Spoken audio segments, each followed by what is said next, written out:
Before I start this video, have a look at this. See what that is? That is Death Before the Sun at 8. And there's the back. The best feud in wrestling of 2010.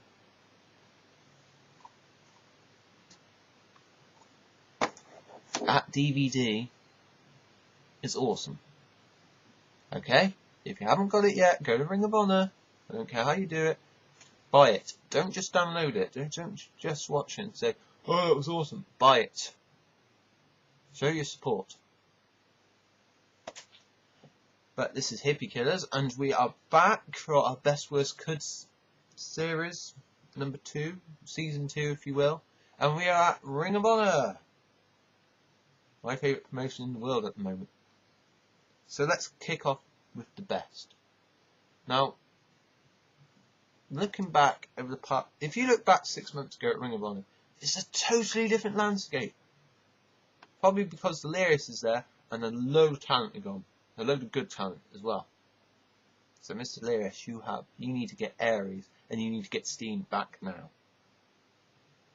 But let's move on to the best. Number 3, we have the Bravado Brothers. If you don't know who the Bravado Brothers are, they're a Ring of Honor tag team. They trained at the wrestling school. And they have babyface gimmicks. But they're heels.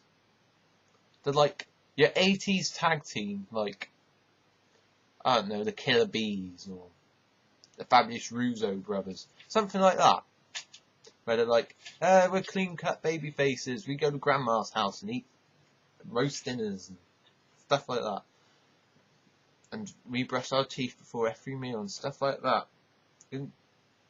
And they're good wrestlers, in my opinion. I think they could be a nice little heel tag team. Lance and Harlem, I do believe their names are. Harlem's a bit of a weird one. Never met anyone called Harlem. Maybe it's like, I don't know. Well, unless you count Harlem Heat, but I don't. So yeah, the Bravado Brothers are number 3. Coming in at number 2 is Steve Corino. I'm jumping on the bandwagon a little bit here, but this storyline sounds awesome. Like Steve Corino trying to... What's the word? He's repenting on his past mistakes, like turning Kevin Steen into a psycho-crazed monster when all he wanted to do was help his wrestling career. Nice. Good. He's reflected. You're carrying on the storyline a bit. I think he's going to turn heel eventually and hopefully bring back Steen. But for the moment, it's good. He's teaming with Andy Ridge. He's trying to make it up. He's showing respect. And the best thing from what I've heard is he goes to cheat, but then he's like, no, I can't cheat. So it sounds like he's battling his conscience, which is great. Fantastic. Steve Corino, like you loads. But I'll tell you who I do like more is our number 1 best in Ring of Honor, and that is Davey Richards. Lizard Man. Delirious. Okay?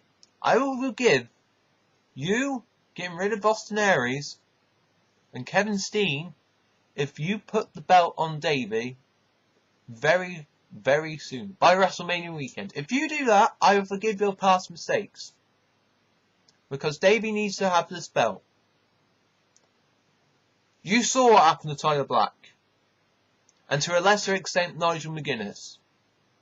Don't let it happen to Davey Richards. He needs to be the world champ. End of discussion. Because he is perhaps the best wrestler in the world. It's a toss-up, in my opinion, between him and Daniel Bryan Danielson, whatever you want to call him.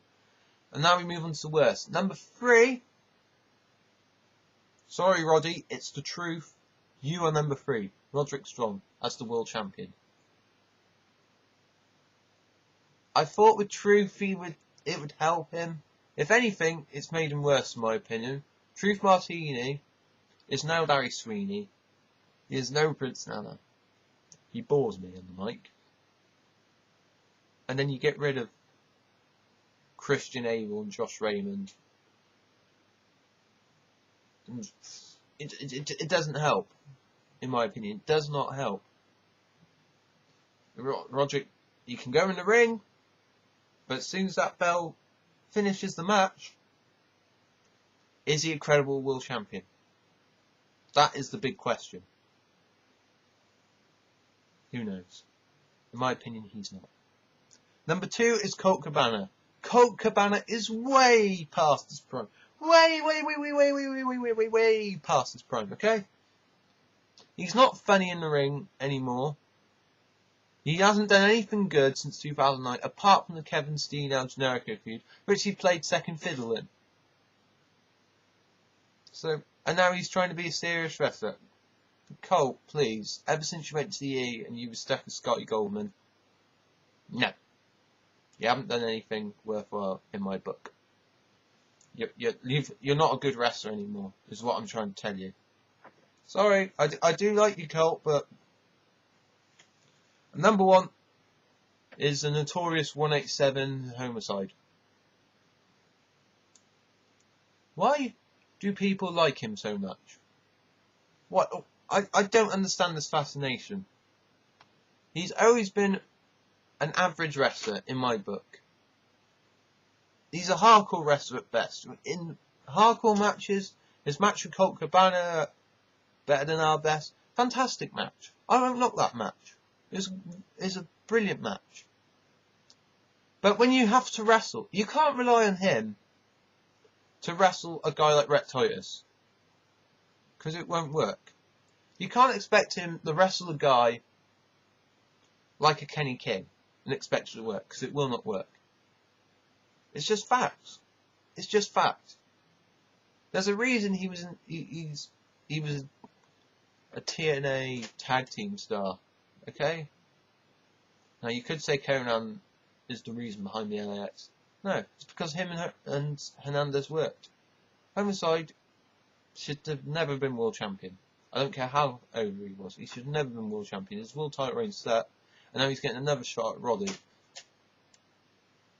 And I'm not sure whether I want to buy this pay-per-view from Ring of Honor. I've bought every pay-per-view apart from Final Battle 09.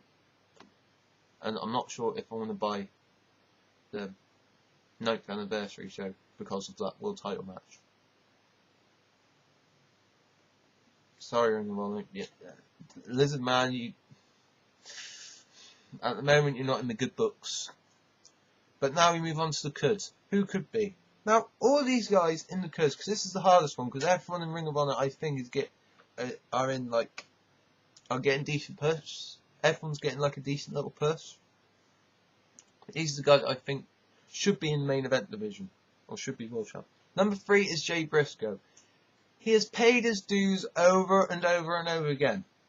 He's a much better wrestler than his brother Mark Briscoe. He can cut a good promo. He can wrestle in the ring. He can hang with the big dogs. I'll say this. I'm not sure if I said it on YouTube before, but I shall say it now. I say it to all my friends who watch Ring of Honor.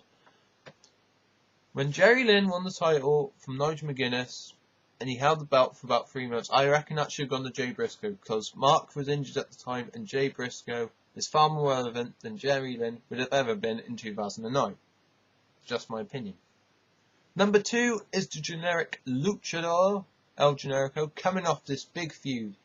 He needs to be in the main event, and it looks like he is upper mid-card main event now, which is good news, which is very good news, but I think he needs to be established as a credible main eventer. Whereas Steen, if Steen was still around, I think he would be a credible main eventer, because he was wrestling guys like Homicide and Tyler Black before he left. So I think he would have been a credible main eventer, but El Generico I can't say the same for, so he needs to be, get some wins, or he can put on a good match. Put him against Davey at the 9th anniversary show, and I will buy it. There you go. And number 1 is Claudio Castagnoli, very European, who I put as the best wrestler in the world in 2010. He's PWG World Champion, he's a former Chikara Campeones de Parejas. I think he's the only man to hold it 2 times, which is saying something. And he's the current Ring of Honor World Tag Team Champion. The man's body, I think any man would kill to have that body. It is an incredible body. He's in incredible shape. And he's just improved. If you go watch him in 2007, you go, yeah, he's cool. 2008, you go, yeah, he's improved a bit. 2009, ooh, he's improved quite a bit. In 2010, bloody hell! It's like the same wrestler from 2007. He is that good.